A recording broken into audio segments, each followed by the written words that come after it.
Are you feeling tactical? Can you survive the far-flung future? Are you ready to save humanity from insectoid-like monsters from ravaging this planet?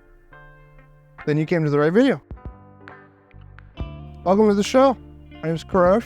Thanks for joining me today, where I'll be talking about games reviews, impressions, variety of stuff, with a heavy emphasis on independent game developers and their game. Today, we're going to be talking about just such a game, if everything I just mentioned earlier is up your alley, and that game is Into the Breach. Let's get into it. One might be asking themselves, what Into the Breach? That's a fair question. It came out a few years ago by a company called Subset Games. You might be familiar with their work doing a game such as FTL, which is another one of their popular games. But Into the Breach is a tactics-based kind of game where it's turn-based combat, where you manage a series of pilots who man these mech units in an isometric kind of viewing game. I'll likely be showing something right now as I'm discussing this. And what you're doing is you're entering various different combat scenarios with different objectives over the course of the game, combating these bug-like monsters, save or do whatever this object, whether they're saving the city, keeping certain power lines okay, saving an X number of citizens, holding off the insectoids for X number of turns, whatever it might be. Each different scenario is this varied. It's oftentimes, I believe, procedurally generated, but it's a wonderful game, and I thought worth meriting a discussion and a review. I love tactics games, as I've said before in some of my prior videos, and this is one of the prime tactics games out there I would recommend. So now that you kind of know a little bit about what is this game, let's talk about what I personally experience and enjoy, and what I think would improve or change if I were to go forward. Get into it. I think if we're looking at what I enjoy about this game the most, I gotta say the biggest thing that stood out to me about this game, and it's largely what my experience was, and I think many share this. Many tactics games, typically or turn-based strategy type games like this, typically will present you with a scenario or a challenge or an obstacle that you can come out of unscathed or clean or saving everyone or completing every objective. This game presents you with many scenarios, and when I mean many, I mean probably almost all of them. You will not come out, you or those you're trying to save will not come out of the situation all in one piece. In many of these scenarios, you're faced with difficult choices.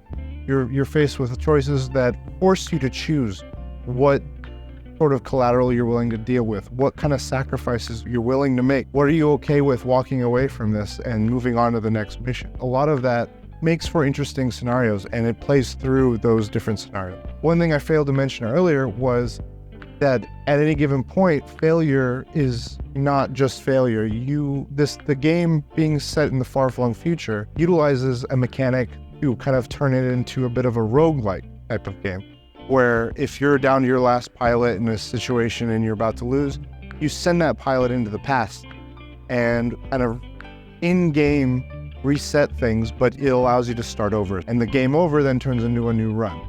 And you take that pilot that has gone through those experiences with whatever skill sets or things that you've allowed them to have in that initial run carries over. And then on the next run, you can choose whether that pilot or a different pilot is the one if you don't so much as make it and you have to reset again. Each time you're going through this, you're facing these difficult choices, these hard situations, and it's kind of creating this cyclical style to it that makes it addictive, that makes it fun. It makes it interesting, and to me, that makes it stand out. I don't think I've seen something like this in the prior turn-based combat style games, and it's one of the things I love about it. I love that it's not clear-cut, that it's not so straightforward. It's saying, are you gonna save these civilians at the cost of one of your pilots, or at the cost of the power lines going out for the other areas? These are the kinds of choices you gotta make. And so that's largely what I would say is some of the biggest things that I found enjoyable and what I found my experience showed me about this game, about what made it so interesting and so compelling in terms of what it brought new to this genre. I very much enjoyed that, and probably the biggest things I would want to share with you. With that, let's go into what I would change, what I would like to adjust or improve upon. If I were to look at this game and tell you what would it do to be better, I think I would have to say there's not a lot to really tweak or adjust. It's more what I like to see being added onto this. I think they've got the the rudimentaries, their basic premise set really strongly. Given that it is oftentimes, because of the roguelike structure, procedurally generated in the mission structure, I would like to see a lot more variance in that going forward if they were to breach more than one breach, into the breach 2, into the breaches. To the breaches? I would say more variations there, more variety of enemies, more variety of mechs that you can pilot, expanding. I think this game would do well with more expansion in the direction it's already going. That would be my largest thing that I would take away out of this thing. Going forward, what could they do? Build on that. The map structure is a grid-like little isometric space. I'm wondering if variation to that would also be something interesting to explore. Maybe not necessarily a same size square, but different shapes, different layouts of structures. Those are, I think, the biggest things I would want to adjust or change, or more challenges in the sense of, what would be the right word for it? Modifiers. More modifiers I would add to the game, where maybe on a different type of run, you're seeking a different type of thing, and each run, much like in Hades, I think Hades does this really well, and I'm kind of curious if other roguelikes lean more in this direction, where not just the pilots kind of re-going through things, but you taking more materials or something you can invest in for future runs.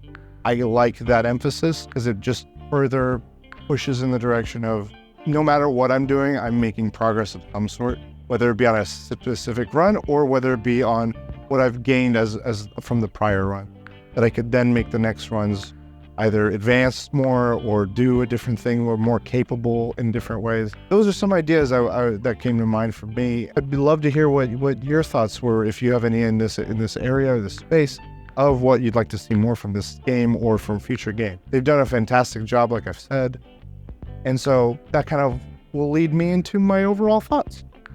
Let's talk about overall thoughts. I want to say, without a shadow of a doubt, this is one of the best tactics games I've played. And I think I would recommend this to probably anyone. I think even for the newer entry folks into this style of game, to this genre, or to anyone for that matter who's interested in these subject matters of mechs, kaiju, tactics, turn-based strategy type of games. I think it's a low barrier of entry to jump in, try it out, and it does offer that allowance of recurring playthroughs with the roguelike aspect of it.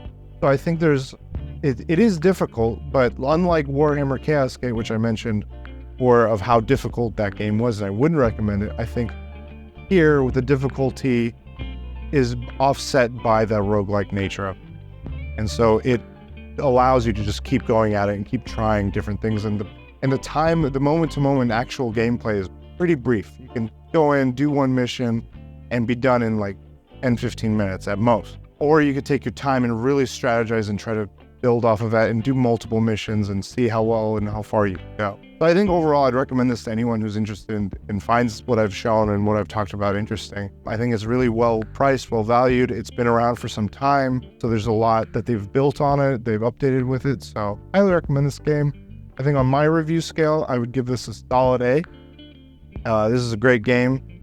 Fantastic stuff. I loved Into the Breach, and I hope that I, may have shown a game that you have not heard of before and given you a shot, or maybe reconsidered it if you have. Let me know what you think, if you've played it, or if you're interested in playing it, if you have any questions, thoughts, that sort of thing. Humanity needs us all, and we're about to go into the breach. Bye.